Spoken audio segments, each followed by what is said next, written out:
হাত পা কেড়ে নিয়েছিল ট্রেন দুর্ঘটনা, কিন্তু কাটতে পারেনি মনোবল।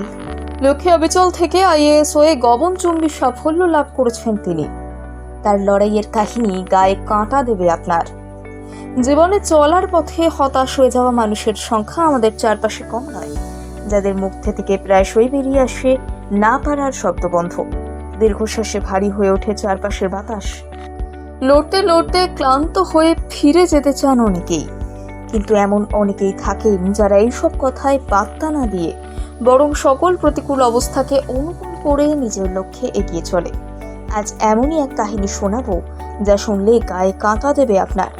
বিশ্বের সবচেয়ে কঠিন পরীক্ষার মধ্যে অন্যতম হলো ইউপিএসসি। প্রতি বছর হাজার হাজার পরীক্ষার্থীর মধ্যে খুব কম সংখ্যক পরীক্ষার্থী এই কঠিন পরীক্ষায় সাফল্য অর্জন করতে পারেন। তাদের মধ্যে একজন হলেন আইএএস সুরজ তিওয়ারি, যিনি ট্রেন দুর্ঘটনায় হারিয়েছেন পা এবং ডান হাত। কিন্তু তা সত্ত্বেও তিনি লক্ষ্যে অবিচল থেকে জয় ছিনিয়ে নিয়ে হয়ে উঠেছেন লক্ষাধিক মানুষের নয়নের মণি। কিন্তু কিভাবে ঘটেছিল তার সাথে এই ভয়াবহ দুর্ঘটনা? এটা ছিল 2017 সালের 29শে জানুয়ারি। এক ভয়াবহ ট্রেন দুর্ঘটনায় বদলে গিয়েছিল চারপাশের সবকিছু। পা হারিয়ে হাত হারিয়ে বেঁচে থাকার লড়াইটা কঠিন ছিল। মে মাসে আসে আরও এক ধাক্কা, মারা যান তার বর্তা। কঠিন পরিস্থিতি তখন। সুরজের কথায় চারদিক থেকে অন্ধকার লাগছে, রাস্তা যেন দেখতে পাচ্ছিলাম না। আর এখন আলোয় আলো। লড়াইটা অবশ্য এখানেই শুরু নয়। দর্জির কাজ করে অতি কষ্টে সংসার চালাচ্ছেন বাবা, আর নুন আনতে পান্তা ফুরোনো সেই সংসারে স্বপ্ন দেখা এক কিশোরের লড়াইটা যে কত কঠিন, সুরজের কথায় ফুটে উঠেছিল তা। ক্লাস 12-এ পড়েছেন স্থানীয় স্কুলে, সিবিএসসি বোর্ড। অবাক করার মতো ফল করে সুরজ জানিয়েছেন ক্লাস 12-এ পাশ করেননি তিনি। পরে 2014 সালে উত্তরপ্রদেশ থেকে পরীক্ষা দেন তিনি এবং পাশ করে। তবে সংসারের অবস্থা দেখে পড়াশোনার প্রতি আগ্রহ হারিয়ে ফেলেছিলেন।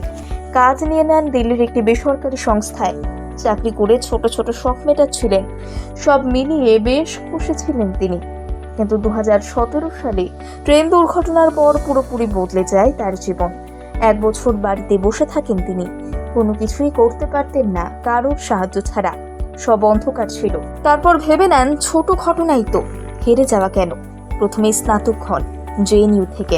আবার শুরু করেন, আবার নতুন করে স্বপ্ন দেখা শুরু। ইউপিএসসির স্বপ্ন দেখাও এভাবেই। জেএনইউ থেকে ইউপিএসসির কথা জেনেছিলেন তিনি।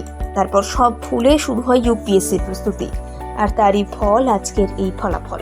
সকলকে চমকে দিয়ে তিনি তার প্রথম প্রচেষ্টাতেই 317তম র্যাঙ্ক পেয়ে ইউপিএসসি পরীক্ষায় উত্তীর্ণ হয়ে আইএএস অফিসার হন সুরজ। এক সাক্ষাৎকারে সুরজ বলেন, অধ্যাবসায় সাফল্যের চাবিকাঠি। প্রতিদিন 15 থেকে 16 ঘন্টা পড়াশুনো না করে প্রতিদিন মাত্র কয়েক ঘন্টা একাগ্র চিত্তে পড়াশুনো করলেই সফলতা নিশ্চিত। বাবা রাজেশ তিওয়ারি বলেছিলেন, দুর্ঘটনার পর ছেলের এভাবে ঘুরে দাঁড়ানো আজও আমি বিশ্বাস করতে পারি না। জীবনে কঠিন লড়াইয়ে শেষ পর্যন্ত সাফল্য অর্জন করে যে মেধার পরিচয় দিয়েছে সুরজ, তাতে তাকে স্যালিউট জানিয়েছে সকলেই। অর্থাৎ জয়ের আগে হেরে যাওয়া নয়, লেগে থাকাই সাফল্য, আর ব্যর্থতার পরেই আসে সাফল্য।